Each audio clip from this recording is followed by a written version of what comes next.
Et maintenant, un documentaire consacré au génie créateur et à la folie, en compagnie d'un prix Nobel de physique, d'un architecte, d'un compositeur et d'un poète.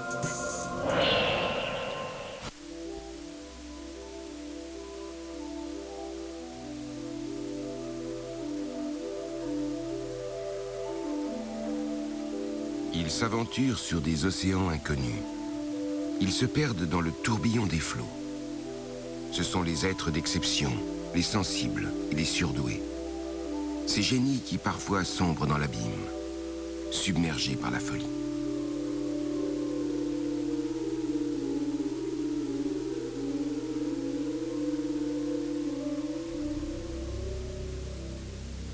John Nash, of course, John Nash, vous savez, passe le plus clair de son temps dans une sorte de sphère abstraite. En fait, il a une vision très géométrique des choses. Oui, j'ai un souvenir évidemment très précis, parce que c'est la dernière fois où j'ai vu mon père. J'avais peur que mon père fasse un scandale ou devienne violent aussi. J'étais tout à fait conscient.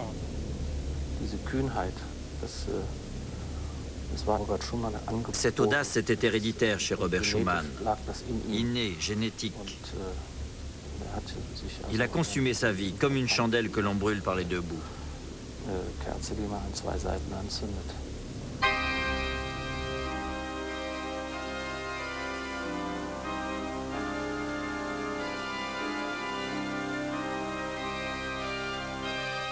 Nous avons sillonné le monde sur les traces d'un scientifique, d'un poète, d'un compositeur et d'un peintre. Dans l'espoir de trouver la réponse à cette question récurrente, existe-t-il vraiment une corrélation entre génie et folie dans les profondeurs du cerveau? Là où se produit la pensée, là où naît l'acte créateur, là où jaillit le potentiel de créativité. D'ailleurs, à en croire Schopenhauer, le génie serait plus proche de la folie que de l'intelligence ordinaire.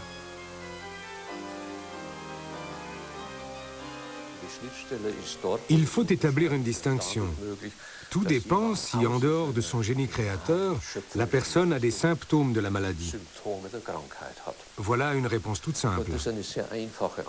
Mais votre question sous-entend bien entendu que le génie et la créativité présenteraient un risque accru de dégénérer en folie.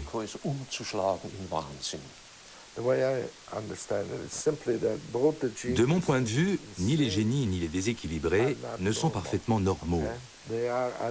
Ce sont les uns comme les autres, des extrêmes du genre humain. Ils se situent en marge des comportements conventionnels. Et ils se ressemblent du fait de cette marginalité. Il pourrait bien exister entre eux une similitude majeure qui jusqu'à présent nous échappe.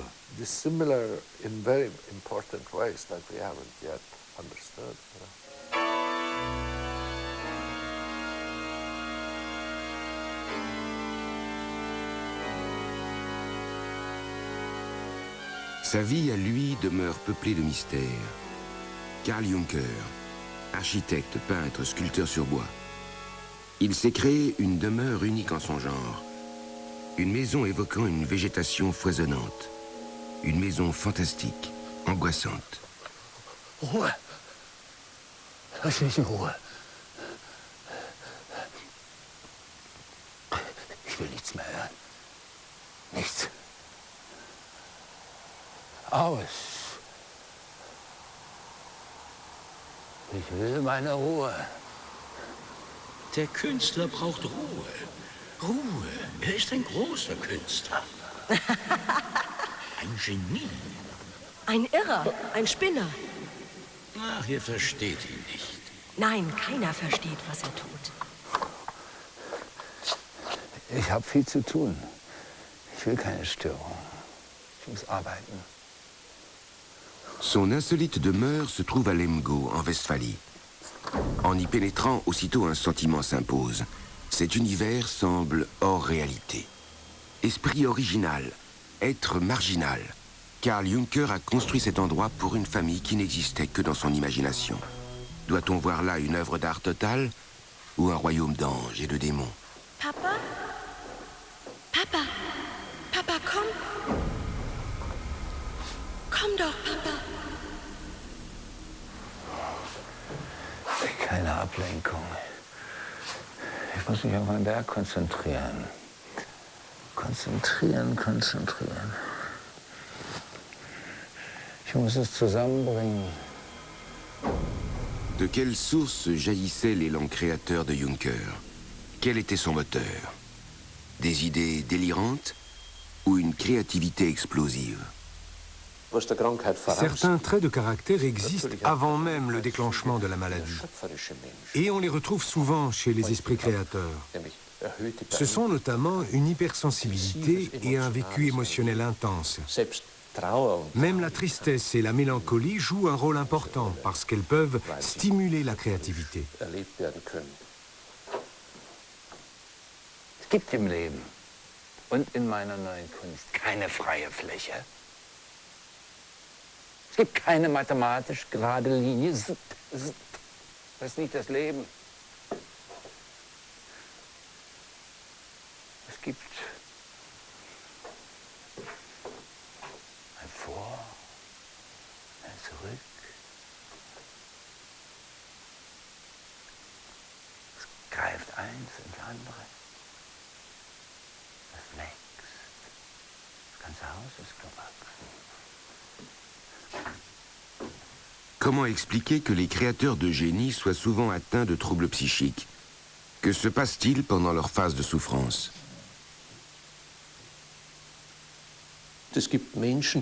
Chez certaines personnes, la maladie fait apparaître pour la première fois une strate de leur vécu.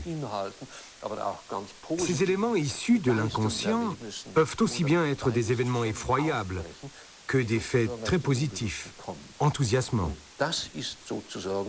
Or, cela passe souvent pour un acte créatif.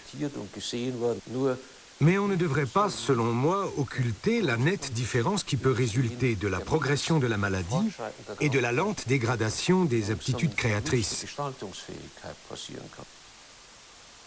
L'Américain Mihai Csikszentmihalyi, écrivain et psychologue de renommée internationale, étudie de longue date la créativité chez les personnalités de premier plan. Interrogeant des scientifiques et des chefs d'entreprise, en passant par des écrivains, dont de nombreux prix Nobel, il s'intéresse au mystère de leur créativité. Certains sont fascinés par les sons et deviennent musiciens. D'autres sont fascinés par les petits animaux et deviennent des naturalistes inventifs. La curiosité est indispensable. C'est la condition sine qua non. Sans curiosité, on ne peut pas être créatif.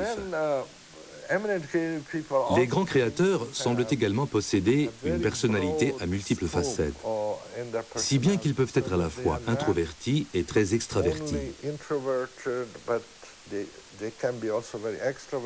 Ils ne sont pas purement rationnels, mais peuvent au contraire agir de manière rationnelle et par moments se montrer spontanés et irrationnels.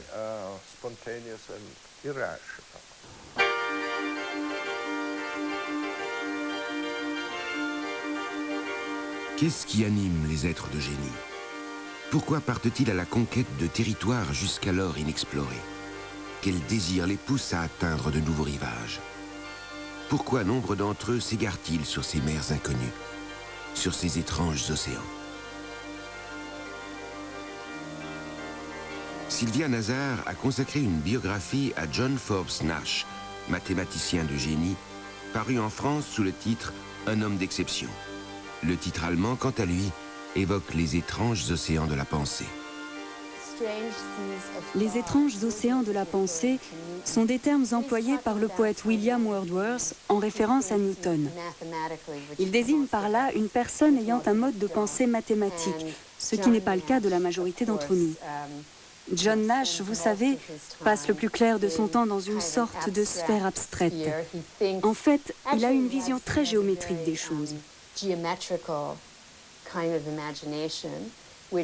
De l'avis de beaucoup de gens, il aurait donc vu les solutions bien avant de pouvoir effectivement venir à bout des démonstrations souvent alambiquées et complexes. Dans les années 50, John Forbes Nash passe pour l'un des plus grands mathématiciens de sa génération. Il est amoureux d'une femme merveilleuse, tout semble lui sourire. Mais en 1959, il fait une première dépression nerveuse. À l'âge de 31 ans, Nash est frappé de schizophrénie paranoïde.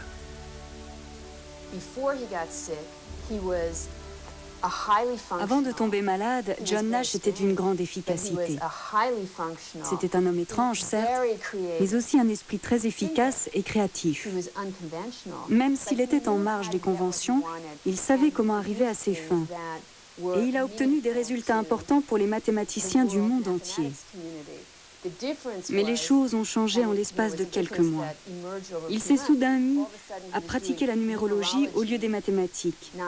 Il voyait des modèles dénués de signification pour ses confrères. Il était devenu incapable d'arriver à ses propres fins. En d'autres termes, il avait perdu son efficacité.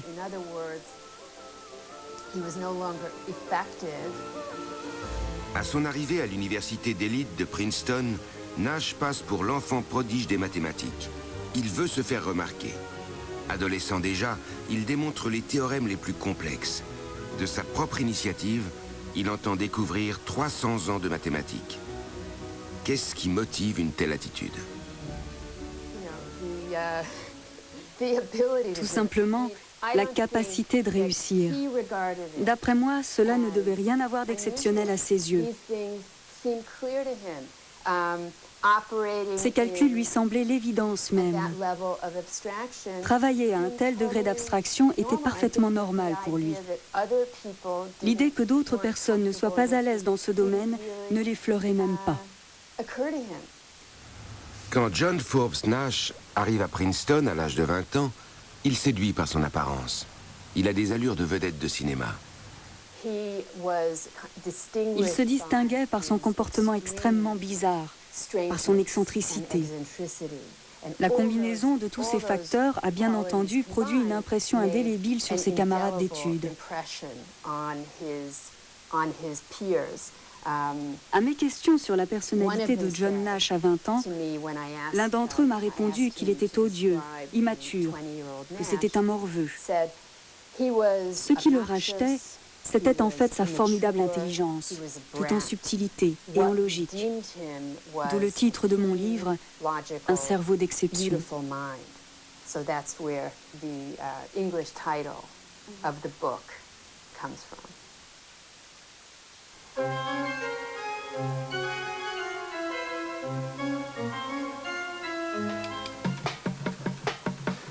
Quand Nash tourne le dos aux États-Unis, il est obsédé par l'idée de former un gouvernement planétaire et se dit en contact avec des extraterrestres. De plus en plus, ce sont les hallucinations et les voix qu'il entend qui dictent ses actes et ses pensées.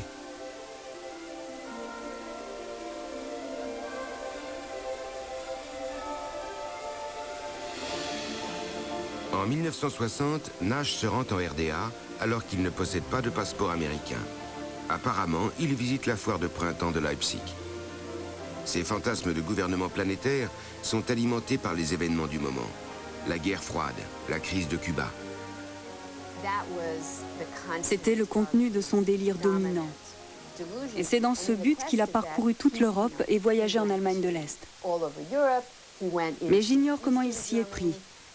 Vous savez, lui-même n'en garde aucun souvenir. Pourtant, c'est l'une des premières questions que je lui ai posées quand je l'ai rencontré à la conférence sur la théorie des jeux qui s'est tenue à Jérusalem. Il était tout simplement incapable de s'en souvenir. En revanche, John Forbes Nash se souvient du nom de la famille qu'il héberge à l'époque, les Turmer. Il l'accueille dans cette maison des quartiers est de Leipzig. Cela montre bien toute la problématique dans le cas de schizophrènes. Ces personnes atteintes de troubles destructeurs, sévèrement handicapants, sont tout de même capables, ponctuellement, de venir à bout de choses complexes.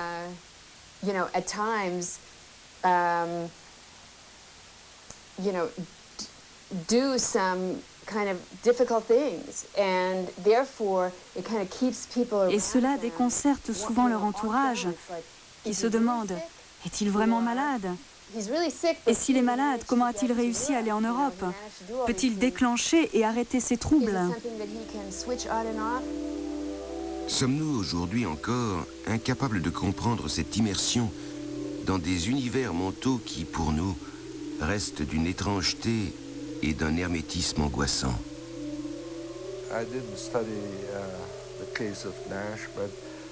Je n'ai pas étudié le cas de Nash, mais il me semble être de ces personnes qui possèdent une faculté toute particulière, peut-être une curieuse combinaison dans le cerveau dont nous ne comprenons pas les mécanismes.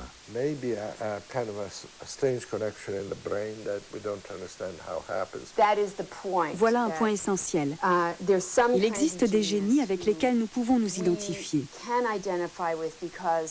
Quelqu'un qui court le mile en 4 minutes fait la même chose que beaucoup d'entre nous, mais juste un peu plus vite. Là, nous pouvons établir une comparaison avec nos propres performances. Mais pouvez-vous imaginer écrire la 9e symphonie de Beethoven? Non, c'est impossible. La plupart d'entre nous n'ont pas la moindre notion du processus qui aboutit à ce résultat. Nash entre au MIT, le Massachusetts Institute of Technology, à Cambridge, États-Unis. Cette confiance qu'il plaçait dans le pouvoir de la pensée pure, au-dessus de tous les sentiments, a-t-elle favorisé l'apparition de la folie? La créativité peut revêtir deux fonctions. Elle peut être un bouclier et avoir une fonction protectrice, c'est-à-dire protéger contre les carences. Mais elle peut aussi devenir elle-même une carence quand on est obnubilé par une seule et même chose. John Forbes Nash, qui entre-temps est devenu père de famille, est un scientifique au succès exceptionnel. Il se met lui-même sous pression, une pression croissante, en s'attaquant à des problèmes mathématiques d'une difficulté accrue. En fait, une immersion aussi intense dans les mathématiques n'est autre qu'une tentative pour occulter tout le reste. Et cela se produit au détriment de la vie. C'est pour beaucoup de gens, disons, une échappatoire, et notamment pour les êtres ayant des prédispositions à la schizophrénie. Mais quels sont les facteurs à risque qui augmentent considérablement la probabilité d'une apparition de la maladie? Il existe un grand nombre de gènes à risque, mais ils contribuent seulement de manière infime au déclenchement de la maladie. Et c'est uniquement quand on a un nombre suffisant de ces gènes et dans des combinaisons bien particulières que le risque est vraiment élevé.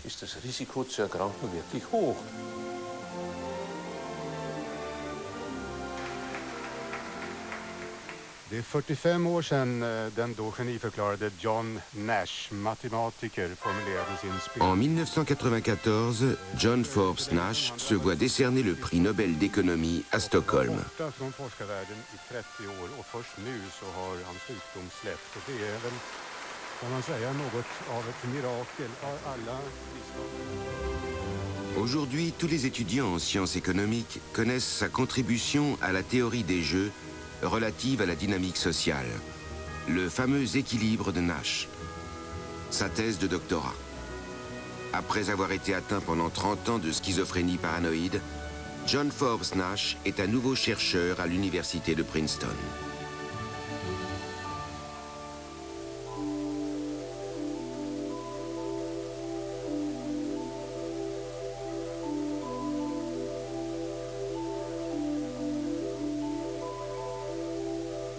Nash, semble-t-il, appartient à ce tiers d'heureux patients qui, avec l'âge, triomphent de la maladie. D'autres, comme le poète Paul Celan, connaissent une fin tragique, le suicide.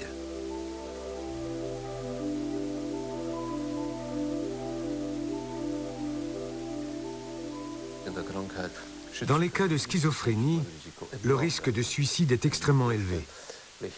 Quand on songe aux expériences catastrophiques liées à la maladie, et dans les cas sévères, à toutes les perspectives qui sont ainsi réduites à néant, on comprend aisément qu'une personne ait des idées suicidaires.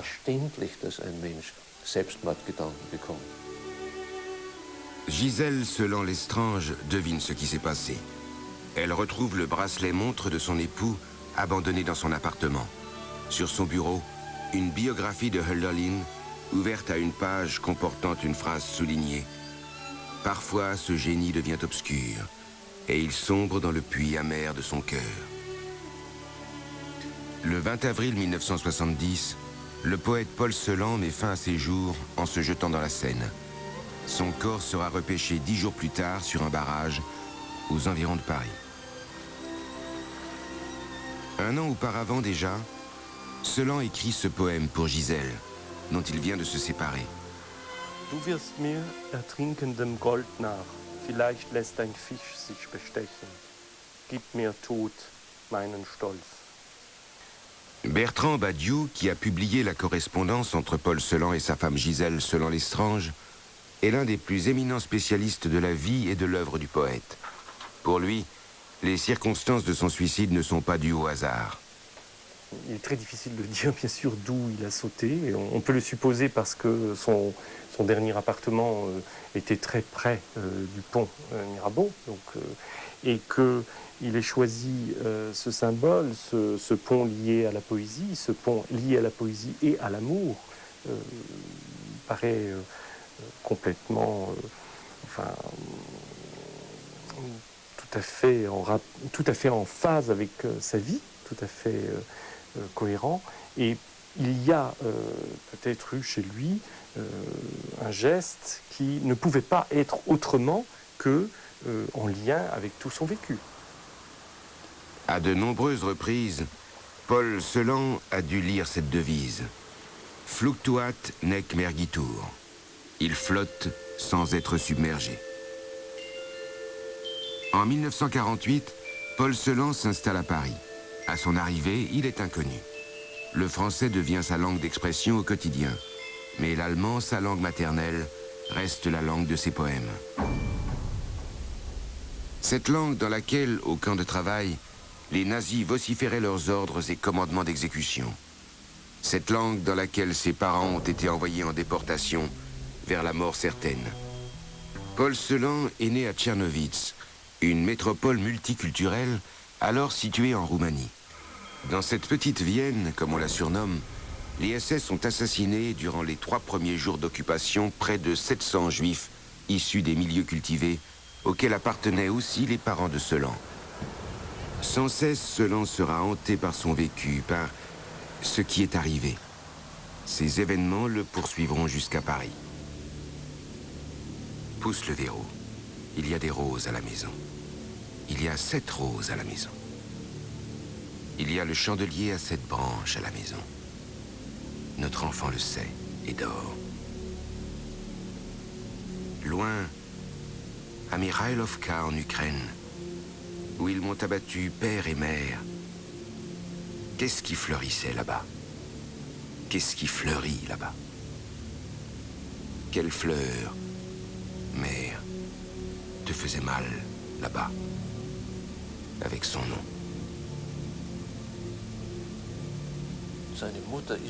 Sa mère est une figure centrale dans son œuvre, même dans ses écrits funèbres, désespérés, parce qu'il a perdu sa mère de façon atroce. Cette thématique biographique laisse en fait à penser que très tôt, il a reçu de sa mère des éléments qui l'ont prédisposé à la créativité.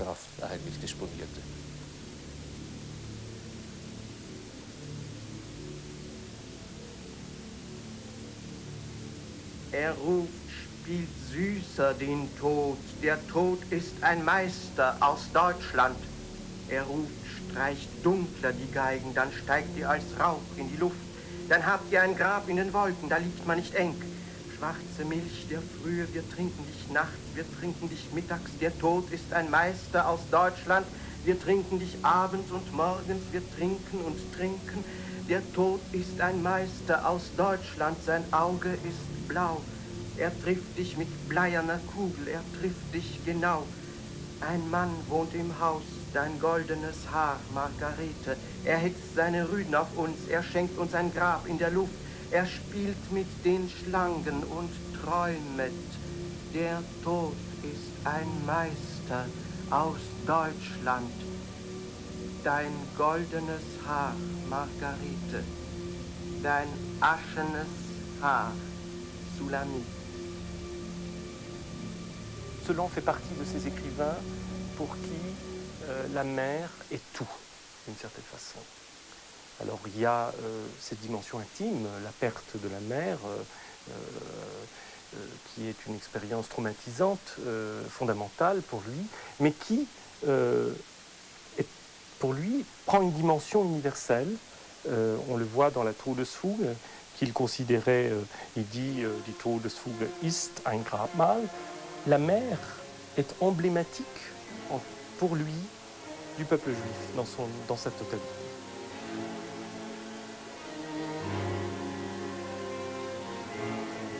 Des expériences traumatisantes peuvent-elles déclencher une maladie mentale? Paul Celan ne s'est-il pas lui-même consumé à petit feu en écrivant sur ce qui est arrivé? Aurait-il dû renoncer à la poésie? Aurait-il dû oublier pour en réchapper? Eh bien, c'est une question évidemment qui est à la limite, qui confine à l'absurde, mais on ne peut dire qu'une seule chose, c'est que la seule possibilité de se sauver était d'écrire et d'écrire encore. Fadensonnen über der grauschwarzen Ödnis. Ein baumhoher Gedanke greift sich den Lichtton. Es sind noch Lieder zu singen, jenseits der Menschen. Dans les années 60, alors que ses troubles psychiques s'intensifient, Celan se détourne visiblement de sa femme Gisèle, qui pourtant continue à le soutenir. Celan déménage, s'installe dans son propre appartement. Par ailleurs, une grave accusation épuise ses dernières forces psychiques. Il aurait, dit-on, usurpé des images poétiques à d'autres auteurs.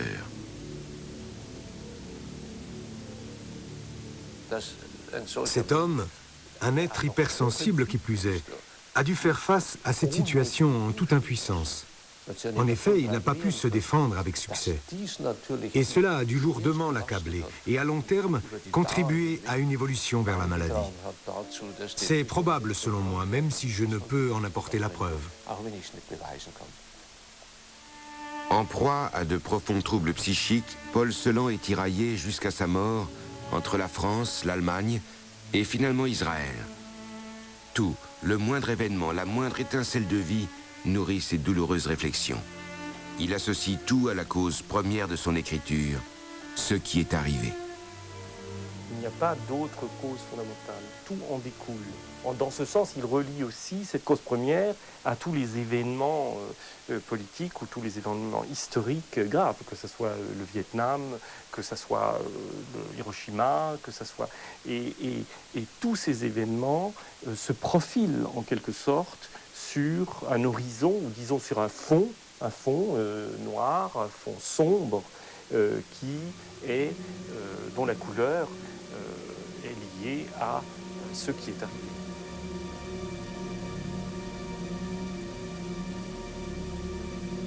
Paul Celan vit avec ses abîmes. Il ne peut faire autrement. Même en des endroits où il aime à se trouver, comme la place de la Contrescarpe dans le quartier latin. À proximité, il a enseigné l'allemand, sa langue maternelle, à des étudiants. C'est là que nous rencontrons Éric, son fils.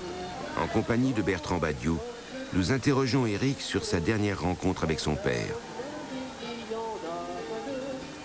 Oui, j'ai un souvenir évidemment très précis, parce que c'est la dernière fois où j'ai vu mon père. Donc on avait rendez-vous dans un café, ou peut-être on est allé boire un verre dans un café. Et le garçon de café a amené un panaché, alors que mon père avait commandé une bière. Et j'ai vu tout de suite que mon père a commencé à délirer là-dessus. Et il interprétait ça, je ne sais de quelle manière, mais c'était évidemment très inquiétant et très violent. Et j'avais peur que mon père fasse un scandale ou devienne violent aussi. J'étais tout à fait conscient. Un jour, Celan, en proie à une agitation extrême, arrache du cou de sa femme un foulard jaune qui lui fait penser à l'étoile juive. Il y a chez Celan, dans les états extrêmes, dans les états lorsqu'il était malade, une énergie exceptionnelle du point de vue poétique qui ressemble d'une certaine façon à l'énergie physique et à la violence dont il était capable dans les états de crise, même aux moments les plus terribles, lorsqu'il agressait son épouse par exemple. Et l'extrémité l'extrémité dans laquelle il écrit des poèmes et son inventivité qui elle aussi manifeste une énergie exceptionnelle. Dans les premières phases du délire de mon père, il s'inquiétait énormément pour moi ou pour ma mère. Il était inquiet qu'il nous arrive quelque chose. Et évidemment, cette très grande inquiétude pouvait après aussi se retourner contre moi, c'est-à-dire qu'il pouvait, ou contre ma mère. Mais bon, peut-être à l'époque, je n'étais pas tout à fait conscient totalement de ce deuxième aspect des choses. En 1966, Celan est interné à la clinique psychiatrique Sainte-Anne à Paris, après avoir agressé sa femme avec un couteau. Entre folie et désespoir, ces gestes de Celan sont-ils la conséquence du déracinement qui le mine? Jusqu'à ces derniers jours, il cherche la réponse à une question. Pourquoi lui, justement, a-t-il survécu? Lui, le juif Paul Anchel, devenu le poète Paul Celan. Sa soif de trouver des mots pour « ce qui est arrivé » est insatiable. Réfugié dans la clinique, il écrit à sa femme. Aber was soll ich sagen? Mit Bekannten und Unbekannten. Ich spinne. Ich spinne nach der richtigen Seite hin, möchte ich sagen, auch nach der geschützten Seite hin. Wo ist Erik? Wo sind Sie? Dies sind meine beiden fundamentalen Fragen, mit natürlich einem wo bin ich, dass es wert ist, gekennzeichnet zu werden. Ich habe Bambus geschnitten, für dich, mein Sohn. Ich habe gelebt. Erik Celan s'est découvert un autre univers, la magie. Enfant déjà, il aimait faire des tours de prestidigitation.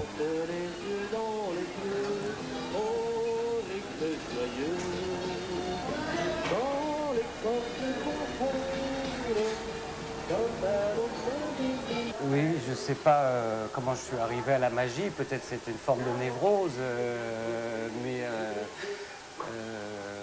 bon, c'est aussi une façon de se situer à la fois dans un parallélisme, dans une certaine fidélité aux idées familiales, et en même temps dans un très grand ailleurs. Je dirais, psychologiquement, c'est sans doute pas la pire des choses que j'ai pu faire.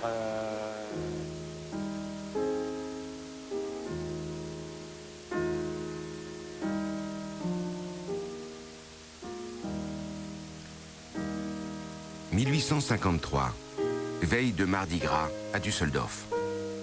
Le compositeur Robert Schumann sort discrètement de chez lui. Simplement chaussé de pantoufles et enveloppé d'une robe de chambre, il court jusqu'au pont flottant et se jette dans les eaux glaciales du Rhin. Des pêcheurs le sauvent. Schumann se débat violemment. Des passants le reconnaissent. Et c'est une foule criant à tue-tête qui le raccompagne chez lui, croyant à une plaisanterie de carnaval. Dans le cas de Schumann, le fait que sa femme, Clara, entretenait des relations avec Johannes Brahms n'est pas dénué d'importance. Sa première tentative de suicide, quand il s'est jeté dans le Rhin, découle manifestement de cette situation. Il a été sauvé. Cet événement est pour ainsi dire un élément déclencheur, mais pas la cause même de la maladie. Très tôt déjà, on constate une propension génétique à la dépression. Le suicide de sa sœur Émilie, la mort de son père, plus tard la mort de son frère Julius et de sa belle-sœur Rosalie, ébranlent intimement Schumann. Il fuit les inhumations. À partir de 1827, il tient un journal intime, dans lequel il laisse libre cours à sa profonde mélancolie. Je suis un flot écumant. En m'élevant, je m'écriais « Pourquoi dois-je être ainsi balayé de ci de là par la tourmente ?»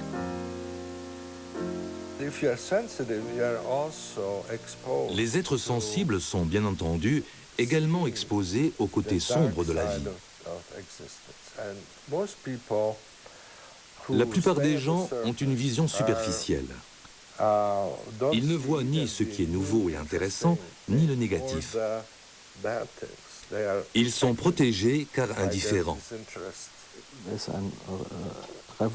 Schumann était un être révolutionnaire à tout point de vue. Pour imposer son mariage avec Clara, il a adressé une requête au tribunal afin de pouvoir se marier sans le consentement du père de celle-ci. Beaucoup ne l'auraient pas fait. Ça aussi, c'était nouveau à l'époque. Par ailleurs, il s'est engagé sur de nouvelles voies avec sa musique. Il a inventé des sonorités inédites, un nouveau mode de composition.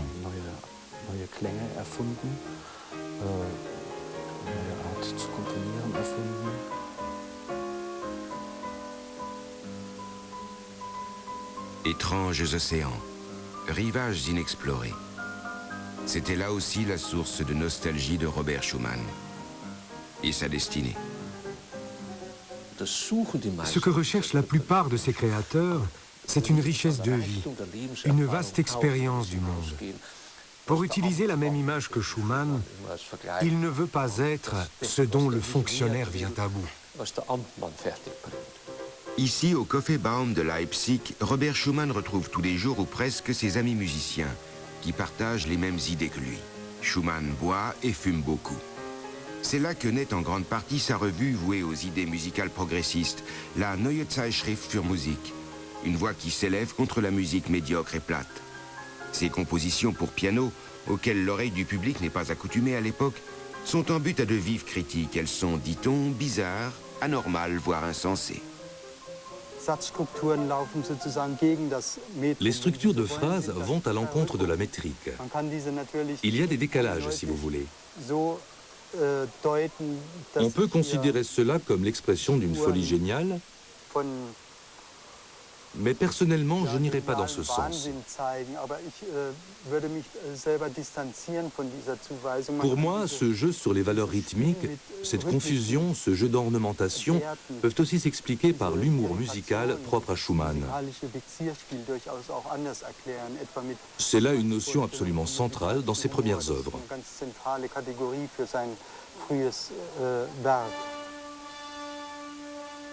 C'est dans cette église des abords de Leipzig que Robert Schumann et la pianiste Clara Wieck s'unissent en 1840.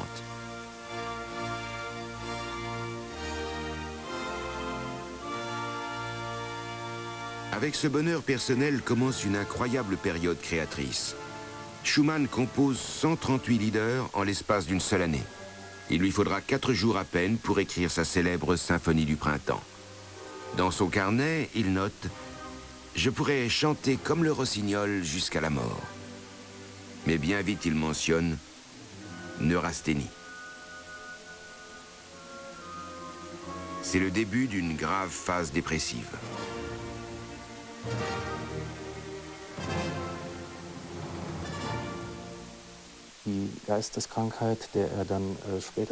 La maladie mentale à laquelle il a fini par succomber n'a pas uniquement des causes physiques.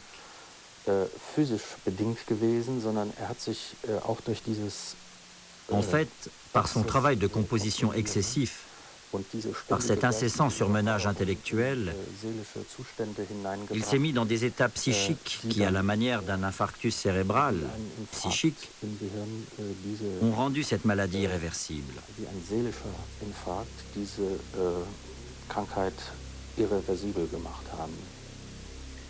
C'est à Düsseldorf, 10 ans plus tard, dans la Maxkirche, que se déroulera l'avant-dernier concert de Schumann. Mais la représentation publique tournera au fiasco musical. Le public est outré de la prestation de Schumann qui dirige l'orchestre. Le compositeur réussit de moins en moins à s'ouvrir aux autres, même à ses musiciens.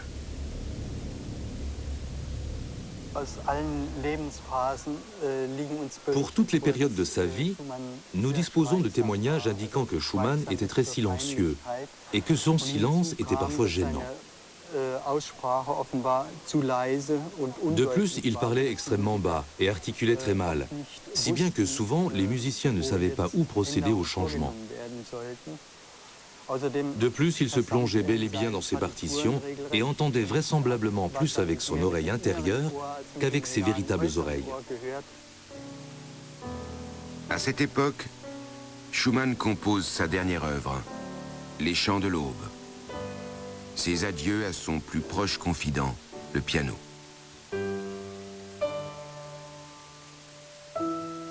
Est-ce là une prémonition?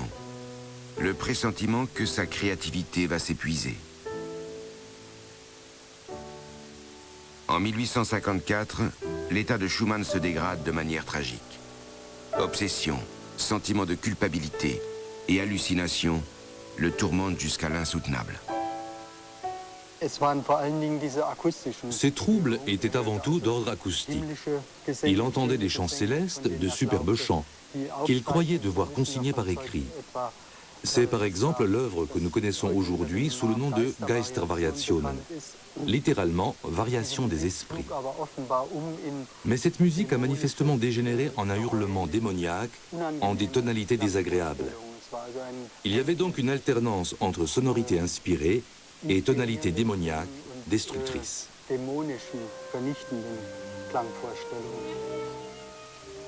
5 jours après sa tentative de suicide dans le Rhin, Schumann est interné ici, à l'asile d'Endenich, près de Bonn, à sa propre demande.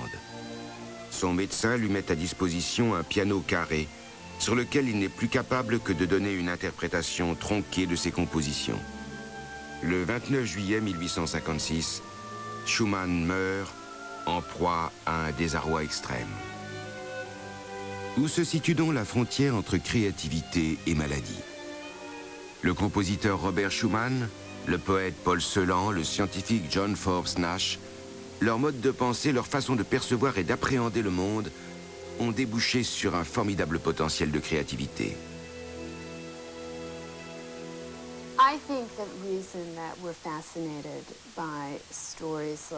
Si nous sommes fascinés par des histoires comme celle de John Nash, c'est notamment pour une raison qu'Aristote a fort bien expliquée.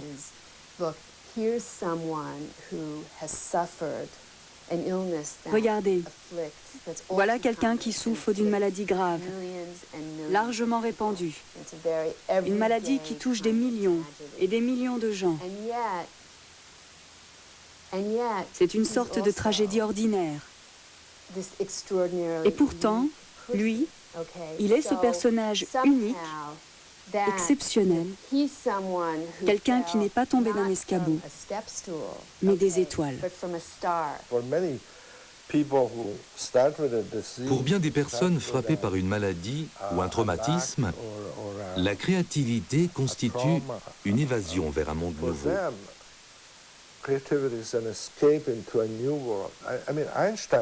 Einstein a dit, je crois, que l'art et la science sont les deux principales voies d'évasion que l'humanité s'est créée. Il s'agit de s'évader de la réalité telle que nous la connaissons, mais aussi de s'évader vers une nouvelle réalité plus intéressante.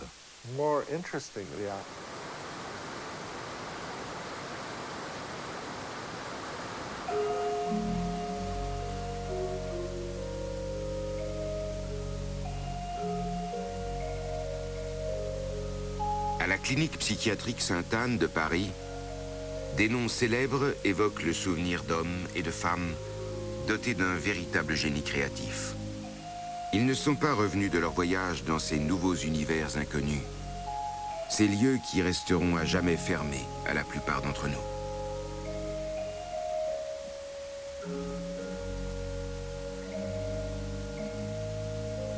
Une question demeure entière.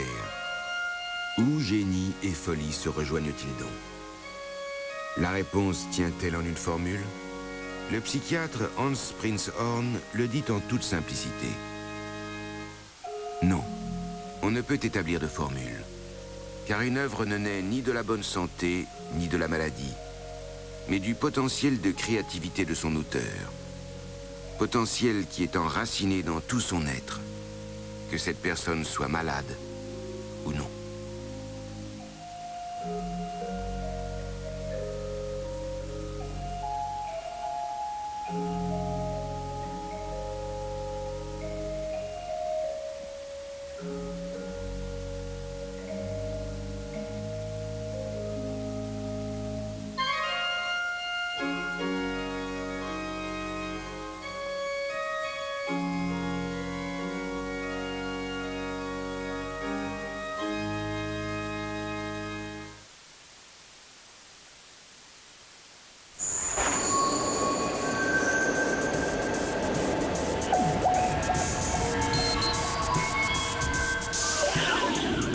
Pour clore cette soirée, voici les mystères de la schizophrénie. Diagnostic, traitement, gros plan sur une maladie du cerveau qui reste complexe. Elle apparaît pour la première fois à la fin du 19e siècle dans les dossiers médicaux des hôpitaux psychiatriques. Une nouvelle nosographie de la folie, comme on disait alors, la schizophrénie. Depuis lors, on recherche les causes de cette mystérieuse maladie.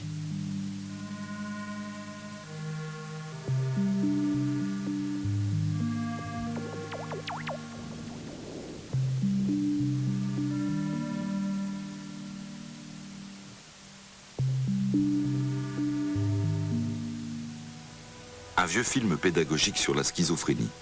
Les patients portent des masques qui interdisent leur identification. Les psychiatres ont eu du mal à faire ce film. Que peuvent-ils bien montrer d'une maladie dans laquelle les patients souvent entendent des voix, souffrent d'hallucinations ou de délires de persécution?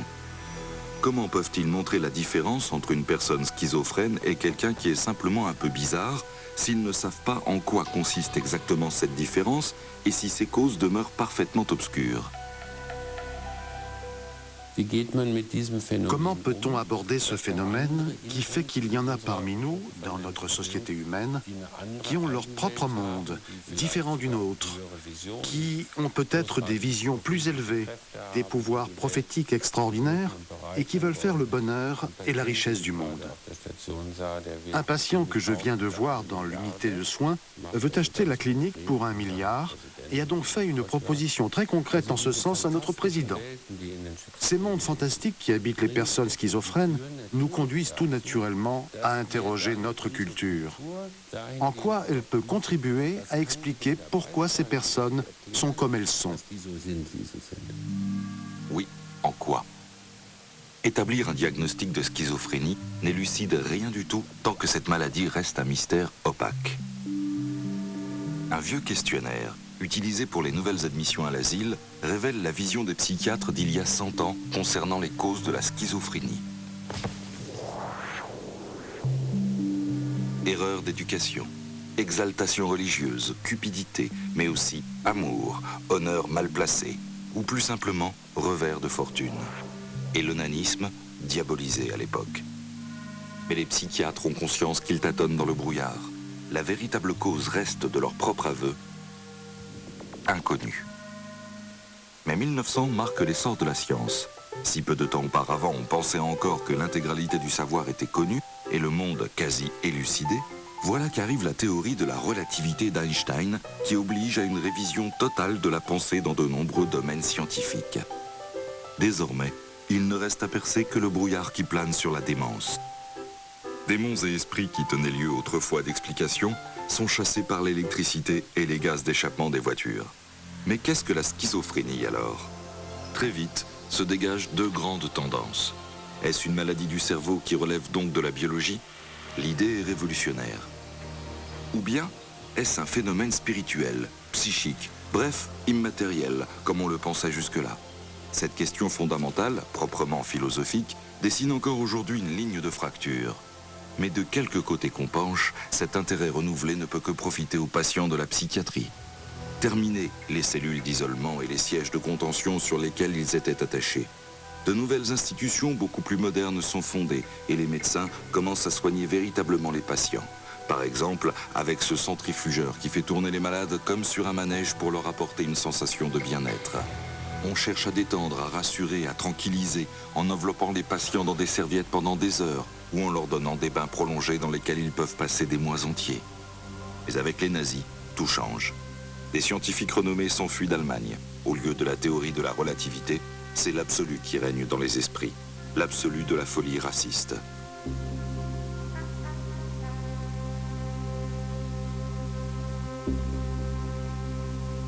Les humains sont divisés en individus utiles ou nuisibles. Les nazis s'emploient à faire entrer leur conception dans les esprits à coups de films de propagande. Des psychiatres fascinés par le fascisme entreprennent une évaluation statistique de la schizophrénie. Elle montre que la maladie apparaît plus fréquemment chez les enfants de personnes déjà touchées que chez d'autres. Leur conclusion, la schizophrénie est une maladie congénitale. La recherche des causes est limitée à la transmission héréditaire. et la thérapie est souvent remplacée par l'assassinat des malades. Après la guerre, on retrousse les manches et on met la main à la pâte. C'est la reconstruction. On pense pratique. À l'Ouest, en tout cas, les grandes théories ne sont plus de mise, surtout dans la psychiatrie, dont le retour au monde civilisé est d'autant plus difficile que de nombreux psychiatres nazis sont demeurés en poste. Pour la thérapie, on a recours à ce qu'on a sous la main, comme l'électricité, déjà utilisée depuis les années 30 pour les électrochocs, qui déclenchent des crises d'épilepsie en guise de thérapie contre la psychose.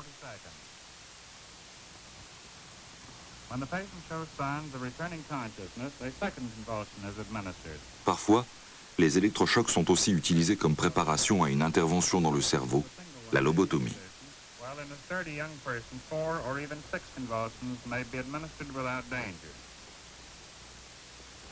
Ici, le cerveau d'un patient décédé permet de montrer ce qui se passe. Un film destiné à la formation des psychiatres, réalisé par l'inventeur de la lobotomie lui-même, le docteur Walter Freeman de Washington. Les lobes frontaux sont séparés du reste du cerveau. Le docteur Freeman insiste sur la simplicité et la rapidité de l'intervention. Il suffit d'un peu de dextérité et d'un pic à glace enfoncé derrière l'œil, à l'intérieur du cerveau, là où l'on pense avoir localisé la schizophrénie, dans la partie du cerveau qui est le siège de l'imagination et de la créativité. On sectionne ainsi ces liaisons avec le reste du cerveau. L'assurance des psychiatres, certains d'avoir identifié le centre de la schizophrénie, débouche sur l'une des pires thérapies qui soit et qui va produire de véritables épaves émotionnelles. Ce n'est qu'avec la découverte de médicaments psychiatriques modernes, les neuroleptiques, que l'on renonce à cette pratique. On aboutissait surtout à une séparation du cortex cérébral de la région préfrontale, c'est-à-dire des zones liées à l'imagination et à la créativité. Cette séparation produisait au fond les mêmes effets que les neuroleptiques d'aujourd'hui, à savoir la réduction de la créativité, la limitation de l'activité fantasmatique. Les neuroleptiques font fureur quand ils apparaissent sur le marché dans les années 60. On s'accommode d'effets secondaires lourds dans le but de réduire les psychoses de la schizophrénie. Avec ces médicaments, n'a-t-on pas également trouvé, au moins indirectement, les causes de la schizophrénie ? Nous pouvons appliquer aujourd'hui des thérapies plus légères. Nous pouvons recourir à de nouveaux neuroleptiques que l'on nomme atypiques. Cela augmente considérablement le goût de vivre et la qualité de vie des patients. Mais la véritable avancée, aussi bien dans la connaissance théorique, que signifie la psychose, que dans la thérapie, quelle est la thérapie optimale, utilisant le moins possible de neuroleptiques, voire aucun, cela, seul l'avenir le dira. Et nous ignorons si cet avenir est proche ou lointain. Pourtant, il ne fait pas de doute que les médicaments ont révolutionné la psychiatrie. De nombreux patients purent être renvoyés chez eux parce que de légers changements dans la chimie de leur cerveau avaient suffi à réduire leur psychose. Dans les institutions, le silence succéda aux cris. Mais le calme fut de courte durée. Le mouvement étudiant de la fin des années 60 s'intéresse aussi à la psychiatrie. Le patient, dit-on alors, ne doit pas être seulement considéré comme un individu, mais comme le produit de la société dans laquelle il vit. Une position qui domine depuis longtemps dans les pays socialistes. Mais alors qu'à l'Est, la réforme de la psychiatrie se fait progressivement, à l'Ouest, elle soulève des tempêtes. Pour beaucoup, la société est désormais la seule cause de la maladie. La société avec ses contradictions, son hypocrisie et son exploitation de l'homme par l'homme. En Allemagne, cette façon de voir trouve son apogée à Heidelberg avec le collectif socialiste de patients. Le schizophrène, particulièrement sensible aux injustices et aux contradictions de la société, devient un révolutionnaire.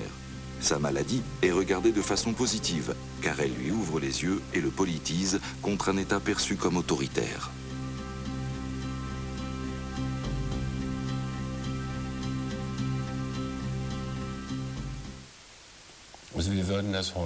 Nous refuserions cela aujourd'hui sous cette forme. Mais il faut voir aussi une chose. Nous vivons aujourd'hui à une époque de déni des malades psychiques et de la psychiatrie. En 68, c'était différent. On glorifiait la psychiatrie et les malades, du moins psychiques. On ne glorifiait sans doute pas toute la psychiatrie, mais les nouvelles psychiatries, ça oui. Aujourd'hui, le balancier est reparti un peu trop fort dans l'autre sens. Tout cela est peut-être lié au fait qu'aujourd'hui, on situe plutôt les causes de la schizophrénie de nouveau du côté de la biologie. Le cerveau revient au centre des préoccupations. Mais simultanément, la vieille contradiction entre d'une part la vision spirituelle et psychique et d'autre part la vision biologique et organique de la maladie s'estompe. On considère désormais que cet organe qu'est le cerveau est véritablement l'âme et qu'il évolue en même temps que la maladie. Le professeur Bogaerts, du service psychiatrique de l'université de Magdebourg, en est persuadé. Notre personnalité se trouve dans notre cerveau. La schizophrénie est un dérangement pathologique du cerveau. On peut voir différents aspects de cette pathologie très compliquée directement dans le cerveau. Un cerveau humain, atrophié par la privation d'eau, plongé dans la paraffine. Les cerveaux qui sont étudiés ici proviennent de patients schizophrènes décédés. Ils sont coupés en lamelles extrêmement fines pour le microscope. Dans près d'un cerveau sur 3, on a découvert ici des différences plus ou moins grandes par rapport au cerveau des non-schizophrènes. Cette région au milieu du lobe temporal est importante pour la maîtrise des émotions, la formation de la mémoire et les processus intellectuels supérieurs. La saillie de l'hippocampe, avec le tissu qui l'entoure, a une taille normale. Regardez maintenant un patient schizophrène. Les différences sont très nettes. Cette région minuscule est la même que celle bien plus grosse en haut. La saillie de l'hippocampe est très réduite, sans doute à cause d'un sous-développement prénatal. C'est en tout cas notre interprétation.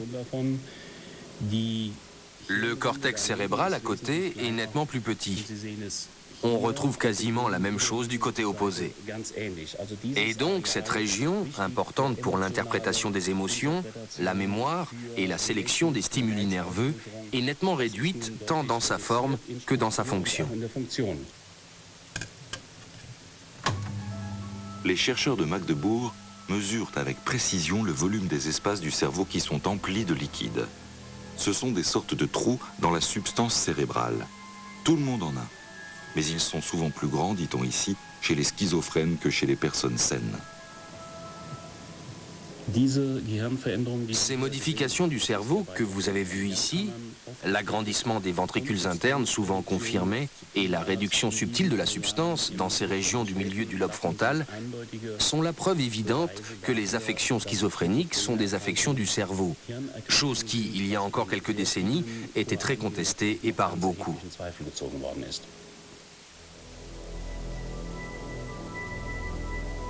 Mais chez de nombreux patients, les modifications sont seulement minimes. Et d'ailleurs, par quoi exactement ont-elles été déclenchées? Il doit y avoir d'autres facteurs. Le facteur le plus important serait l'hérédité, les gènes.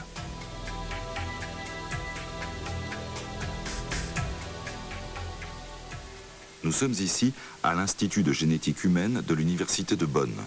La schizophrénie est héréditaire, dit-on ici. Ce sont les gènes qui sont responsables de la maladie. Le professeur Propping fait la chasse aux gènes de la schizophrénie. Il est convaincu qu'il en existe un dans notre ADN. Il s'agit seulement de le trouver. La schizophrénie a des composantes génétiques. Les gènes influent de façon déterminante sur le développement et le fonctionnement du cerveau. La génétique nous rapproche des causes de la schizophrénie. Chaque jour ou presque, arrivent ici de nouveaux échantillons de sang prélevés sur des schizophrènes. Ils sont soumis à une analyse génétique et comparés au sang de personnes saines. L'hypothèse, selon laquelle on pourra ainsi mettre en évidence une différence génétique, est confortée par toutes les études portant sur les antécédents des schizophrènes. On a constaté que les parents au premier degré, les frères et sœurs ou les enfants par exemple, risquent pour environ 10% d'entre eux d'être atteints de schizophrénie au cours de leur vie. C'est plus que le taux de schizophrénie de l'ensemble de la population, qui n'est que d'environ 1%. C'est ce contexte statistique qui rend les généticiens tellement sûrs que l'hérédité joue un rôle, qu'il doit exister un gène de la schizophrénie et que le connaître permettrait d'employer des médicaments très ciblés.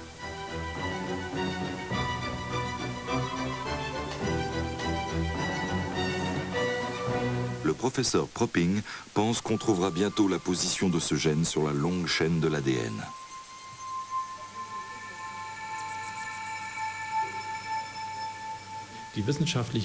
La communauté scientifique a localisé plusieurs régions chromosomiques qui contiennent très probablement des gènes prédisposant à la schizophrénie. Il existe d'ailleurs déjà des hypothèses tout à fait concrètes qui doivent être vérifiées et validées. Mais je suis sûr et certain qu'au plus tard dans les 3 ou 4 ans à venir, ces hypothèses seront tellement avérées que l'on pourra affirmer avoir identifié un ou plusieurs gènes prédisposant à la schizophrénie. Et alors? Aujourd'hui déjà, on sait qu'il ne suffit pas d'avoir le gène pour être malade. D'autres influences sont à prendre en compte. Des facteurs intellectuels, psychologiques, sociaux, bref, l'histoire individuelle de chacun. En effet, cette histoire aussi modifie le cerveau. C'est en tout cas le credo du professeur Falkay de la clinique psychiatrique de l'université de Saar, à Hombourg.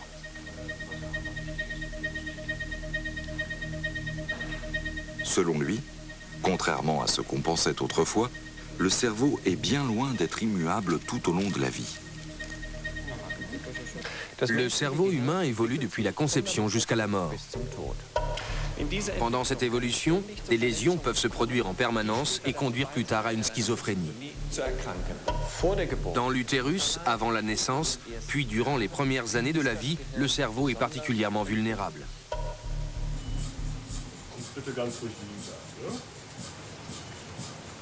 Grâce à la tomographie par résonance magnétique, les explorations du cerveau vivant sont devenues une chose commune. Des examens sont possibles avant même qu'un patient soit décédé. C'est ainsi qu'ont été réalisées ces 3 images qui montrent le cerveau d'une personne saine, celui d'un schizophrène et celui de son frère, non atteint par la maladie. À gauche, on a les tomographies par résonance magnétique du sujet témoin. Au milieu, celle de celui des 2 frères qui n'est pas atteint de schizophrénie. Et à droite, l'autre frère qui lui présente tous les symptômes de la schizophrénie.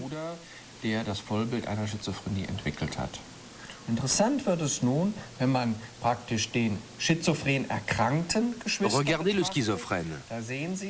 Ses espaces emplis de liquide sont nettement plus grands que chez son frère. Et plus encore que chez le sujet témoin sain.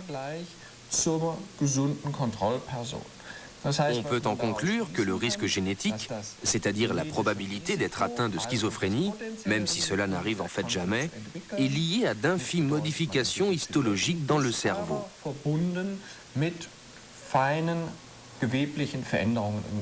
Mais encore faut-il que ce risque devienne réalité. Il le devient à cause de facteurs environnementaux, par exemple des complications pendant la grossesse et à la naissance. Or, chez le patient, il y en a bel et bien eu. Et on constate une nette accentuation des modifications.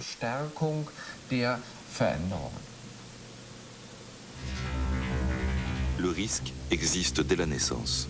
Lorsque le bébé chemine à travers l'étroit canal vaginal, son cerveau est soumis à un stress énorme, ne serait-ce que mécanique. S'il se produit alors un incident quelconque, il peut être endommagé. Et ces dommages, chez un individu déjà génétiquement menacé, peuvent déclencher la schizophrénie. Mais des influences négatives subies plus tard, au moment de la puberté par exemple, ou du fait de la pression sociale, d'expériences traumatisantes, de la peur ou de l'environnement social, pourraient aussi avoir des répercussions sur le cerveau et faire apparaître la maladie.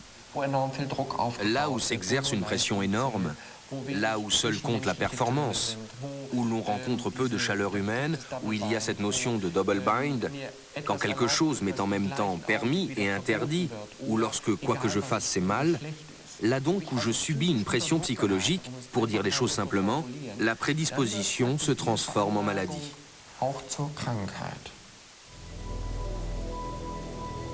Mais comment ça se passe ? Quel effet l'environnement et le stress produisent-ils sur le cerveau, ses cellules, ses synapses, ses récepteurs, ses transmetteurs?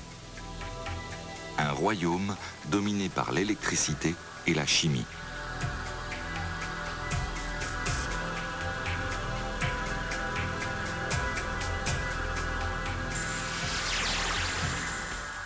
la Pitié-Salpêtrière à Paris, le plus vaste complexe hospitalier d'Europe. C'est là que travaille le docteur Jacques Mallet, un chimiste devenu biologiste. Pour lui, la principale cause de la schizophrénie se trouve dans la chimie du cerveau. Le stress, dit-il, peut modifier l'expression des gènes dans le cerveau, désorganiser les circuits régulateurs des neurotransmetteurs et changer la quantité des substances produites par les gènes. Notre cerveau est déterminé par des molécules. La quantité de ces molécules change constamment. Des anomalies peuvent conduire à la schizophrénie. Mais pourquoi ces substances se dérèglent-elles? L'étude de ces rats de laboratoire fournira peut-être des explications. Leur cerveau arrive congelé par avion d'Espagne, où ils ont été terrorisés dans les règles de l'art.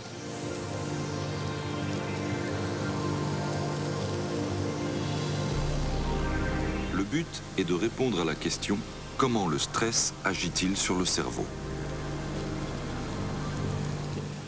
Le stress va modifier l'expression de certains gènes, l'expression de certaines molécules, et on peut imaginer que si ces molécules ont des différences par rapport à des molécules entre guillemets normales, elles ne pourront pas forcément répondre au stress de manière normale ou ne pourront pas permettre de compenser les phénomènes de stress. Et cela peut donc être un facteur qui peut favoriser le développement de la schizophrénie ou d'autres pathologies. Le projet le plus ambitieux, une biopuce qui devrait un jour pouvoir analyser simultanément les produits de quelques 10 000 gènes. Elle répond à une checklist très précise. Un outil extrêmement délicat qui permet de repérer les gènes auxquels le stress a fait subir des transformations.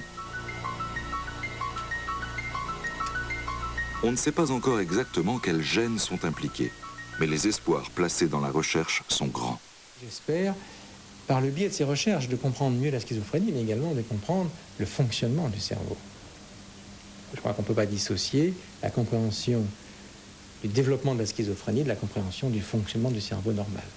Et c'est dans cet aspect, dans cette optique qu'il faut travailler.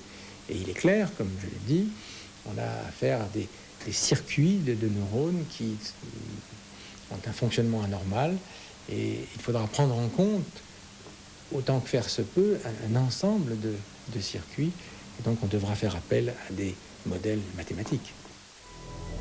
Mais il y a aussi d'autres conceptions très différentes des causes de la schizophrénie. Certaines paraissent au premier abord assez farfelues, comme l'hypothèse selon laquelle la schizophrénie pourrait être déclenchée par des virus. Des virus dans le cerveau.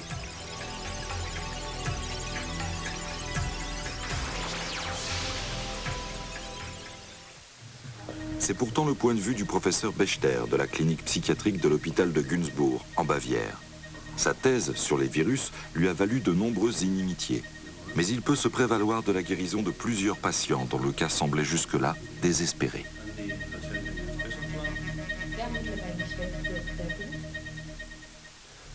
Notre cerveau est plein de virus. Généralement, ils ne posent pas de problème. Mais ils peuvent aussi déclencher de graves dépressions ou une schizophrénie. On a longtemps pensé que les virus n'avaient rien à faire dans le cerveau, du fait qu'ils ne peuvent pas passer la barrière hématocéphalique. Mais on sait maintenant qu'ils peuvent se déplacer par des voies nerveuses, par exemple à travers le nez et les nerfs olfactifs, directement jusqu'au cerveau.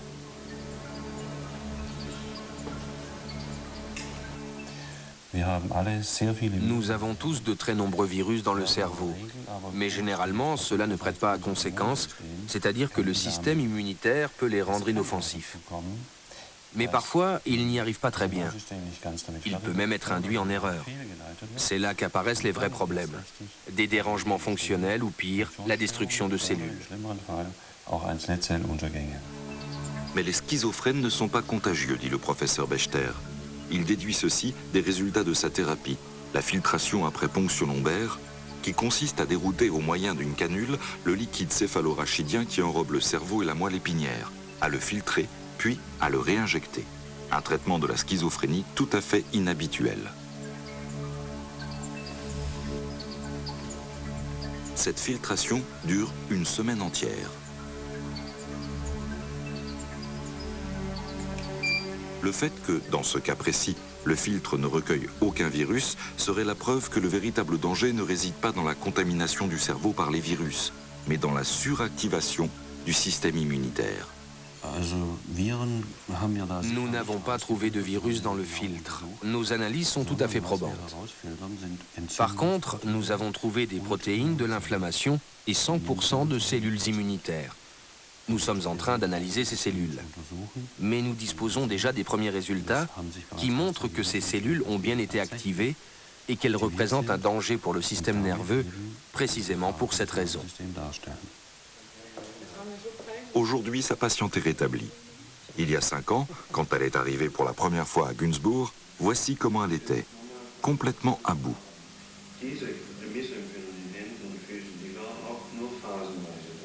Alors aurait-on trouvé la cause de la schizophrénie?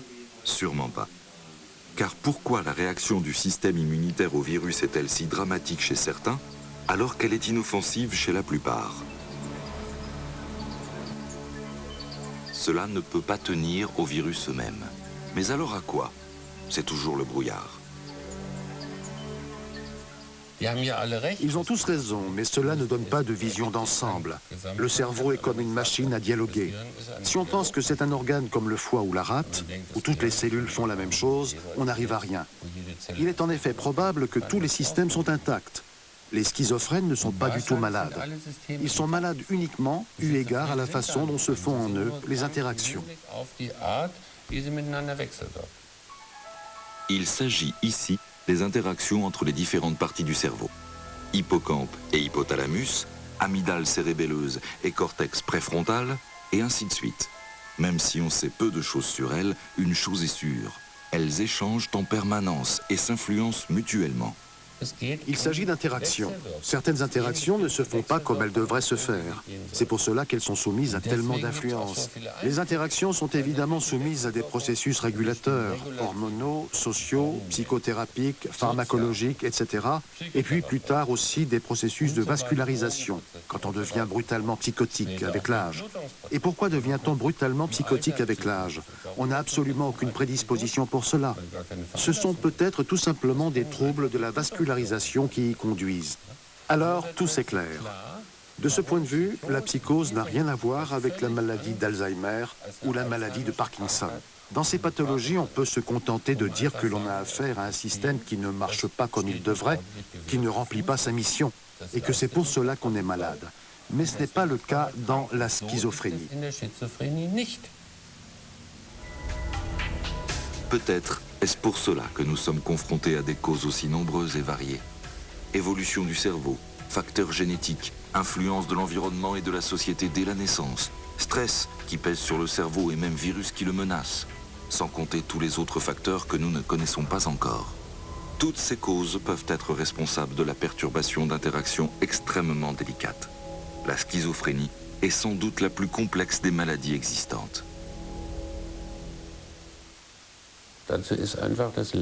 La souffrance d'un schizophrène est tout simplement trop terrible pour que quelqu'un se pointe et dise « J'ai le traitement optimal qui prend vraiment les choses à la racine », parce que ce n'est pas vrai.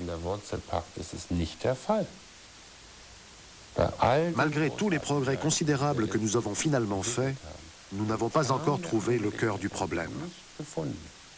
Peut-être faudra-t-il encore 100 ans avant qu'on obtienne la réponse définitive.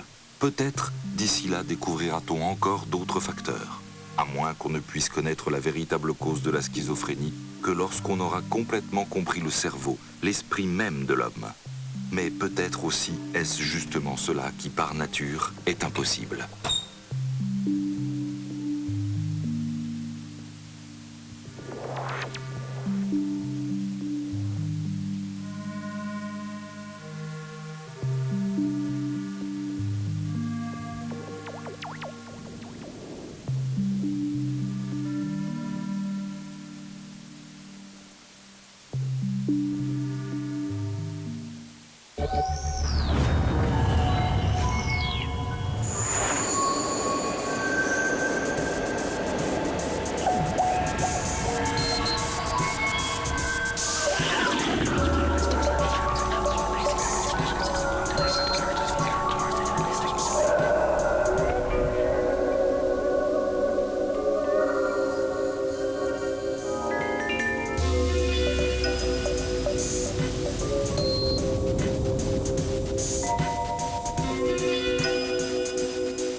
Dans un instant. En images et en commentaires, retour sur l'actualité du monde. La rédaction d'Arte vous propose son édition de nuit dans un instant.